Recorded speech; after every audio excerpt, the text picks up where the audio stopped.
Welcome to Life Sport Flow. I'm Jane, and here we talk about the parts of an athlete's life that go beyond performance: identity, well-being, purpose, and the flow that carries you through change.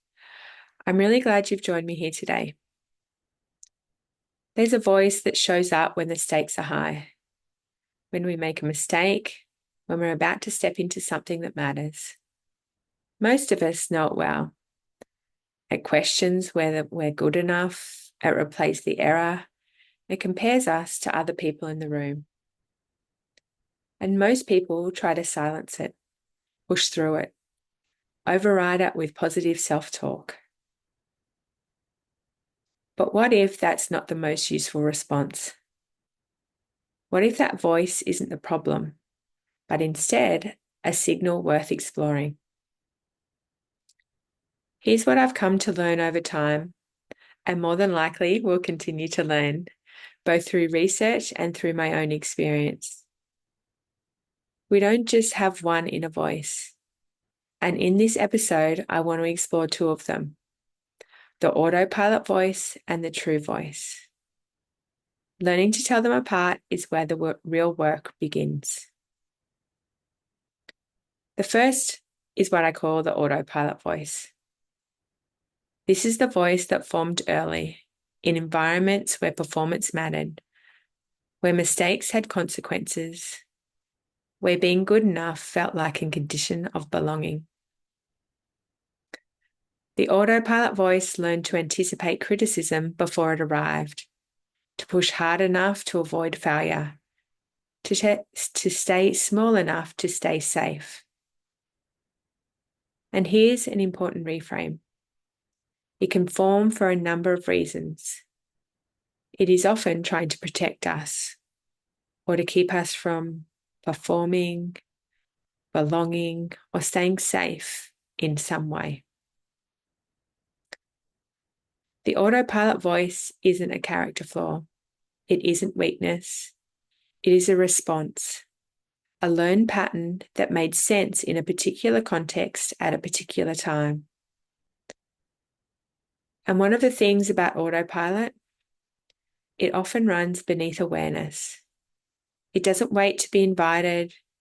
It simply activates. And before we've consciously registered what is happening, it can be already shaping our response. The second voice is what I call the true voice. And I want to be clear about what the true voice is and what it isn't. It isn't blindly positive. It doesn't pretend the mistake didn't happen. It doesn't offer empty reassurance when something genuinely needs attention. The true voice is conscious. It chooses rather than reacts. It is realistic, seeing the situation clearly without distortion. It is wise, drawing on what we genuinely know rather than what fear is telling us. And it's kind, meeting us without the harshness of the autopilot voice. That combination, conscious, realistic, wise, and kind, is what makes the true voice trustworthy. It doesn't lower the bar, it raises our capacity to meet it. The true voice isn't loud, it doesn't tend to shout, but it's there, beneath the noise of the autopilot voice, waiting to be heard. And when we can access it, that's when performance starts to come from a very different place: conscious, authentic, grounded, and sustainable. Here's where it connects to what we started exploring about the nervous system and performance. The autopilot voice isn't just a thought, it's a nervous system response. When the autopilot voice activates, the body responds. Tension, tightening, a shift in breath. The system begins to move towards threat.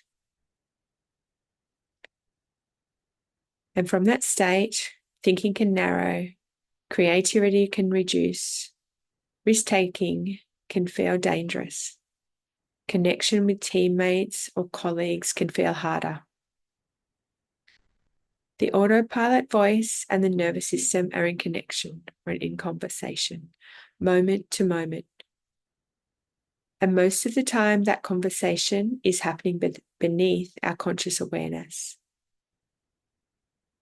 This is part of the reason why trying to silence the autopilot voice through willpower alone doesn't work. We're trying to think our way out of a state response. And as we've explored, the body often leads the mind, not the other way around. The true voice, on the other hand, tends to be more accessible when the nervous system is regulated, when we're inside the window of tolerance or window of choice, when there's enough safety internally and externally for something more conscious, more realistic, more wise, and more grounded to emerge. Regulation doesn't just change our state. It changes which voice we're most likely to hear. So what helps? Well, it starts with acknowledgement, not agreement, but recognition or awareness. Research in self-compassion, particularly the work of Kristin Neff, suggests that when we meet difficult inner experiences with curiosity rather than judgment or suppression, the nervous system begins to settle. And this is worth sitting with for a moment, because kindness towards ourselves in a performance context is often misunderstood. It isn't about lowering standards. It isn't about making excuses. It's about meeting ourselves with the same realistic kindness we might offer a teammate or colleague who is struggling in the same moment. Not, you're amazing, don't worry about it. Instead, that was hard. What do you actually need right now? What does your experience tell you? What would be the wise next step?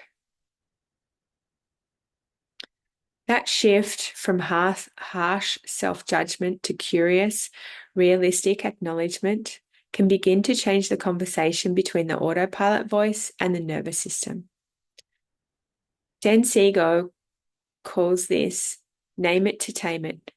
When we can label what's happening, the emotion, the thought, the inner voice, its intensity tends to reduce. And from that slightly more settled place, a different response becomes possible. We don't have to be run by the autopilot voice, but we do have to acknowledge it first. Trying to skip that step tends to keep it running in the background, just beneath awareness, still shaping our responses. This is where mindfulness becomes a performance tool rather than just a wellness practice. Mindfulness at its most practical is something Jon Kabat-Zinn describes as paying attention on purpose in the present moment without judgment. In a performance context, that means noticing what's happening inside of us without immediately being driven by it. For the athlete, that might look like noticing the autopilot voices arrived after an error, recognizing the familiar tightening in the chest, and pausing even slightly before following it down the spiral. For the leader, it might look like catching the autopilot voice before a difficult conversation, noticing the urge to over-explain or withdraw, and creating enough space to ask, what does the true voice know here? What's the conscious, realistic, wise response? Mindfulness doesn't silence the autopilot voice, but it creates enough space between the voice and the response that we're no longer automatically run by it. And in that space, the true voice has room to be heard. Here's a reframe that tends to shift things. The autopilot voice formed in a context for a number of reasons that made sense at the time. That made sense then. It may not be useful now. Beginning to untangle from the autopilot voice isn't about eliminating it. It's about recognizing this voice is not the whole truth. It's one response from one state in one moment. And each moment holds a choice, not to silence the voice, instead to decide how much authority we give it. Neff's research suggests that meeting ourselves with kindness isn't the opposite of high standard. It's what makes high standards sustainable. Because when we can meet the autopilot voice with curiosity and realism, rather than more harshness, we begin to create the conditions for the true voice to lead it instead. And gradually, with practice, with awareness, with kindness, the true voice becomes a little easier to hear, a little more familiar, a little more trusted, a little more the voice we can perform from. In sport, it can look like this. The athlete makes an error, the autopilot voice arrives. You always do this. That was stupid. Everyone saw it. The athlete doing the inner voice, when inner work, notices the voice, recognizes it as the autopilot voice, takes a breath, feels their feet on the ground and asks, what does my true voice say right now? Not, that was fine, don't worry. Instead, that happened. I know what to do next. One moment doesn't define this. Conscious, realistic, wise, kind, and from a very different state. Same situation, two very different responses, two very different places to perform from. In leadership, it can look like this. The difficult conversation is coming. The autopilot voice is already running. They won't listen. I'll say the wrong thing. It's easier to avoid this.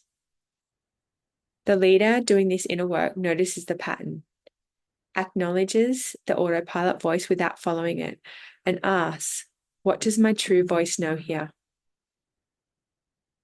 This conversation matters. I've handled difficult moments before. I don't need to be perfect, just present and honest. That shift from autopilot voice to true voice is what mindfulness, self-compassion, and self-regulation look like in practice. Not three separate things, but one moment of conscious choice. And it's learnable. It's a shift I know personally, and in many ways, it's what has brought me here to this work and to sharing it. The autopilot voice may never fully disappear, and perhaps that's not the goal. The goal might be to realize and have awareness of when it arrives, to comprehend what it was trying to do, to meet it with enough curiosity, compassion, and realism that it no longer runs the show. Because underneath the autopilot voice, there is usually something worth protecting, a standard, a care, a deep investment in doing well. And the true voice knows how to honor that, without the harshness, without the distortion, with a clarity and kindness that doesn't lower the bar, it raises our capacity to meet it. Remember, there are at least two voices. The autopilot voice, formed along the way for a number of reasons, the true voice, conscious, realistic, wise, and waiting beneath it. Learning to tell them apart and choosing which one leads, that's where the real work begins. Each moment holds a choice. Learning to work with them changes how we show up for ourselves and the people around us. If something today stayed with you, that might be where your next choice begins. If you want to go deeper, there is an article and some further resources linked in the show notes. Thanks for listening to Life Sport Flow, where we remind you that your path isn't fixed, it's unfolding. If you like this episode, please share it with a friend and hit the subscribe button so you'll be notified when the next episode is live. Until next time, be kind, be courageous, and be uniquely you.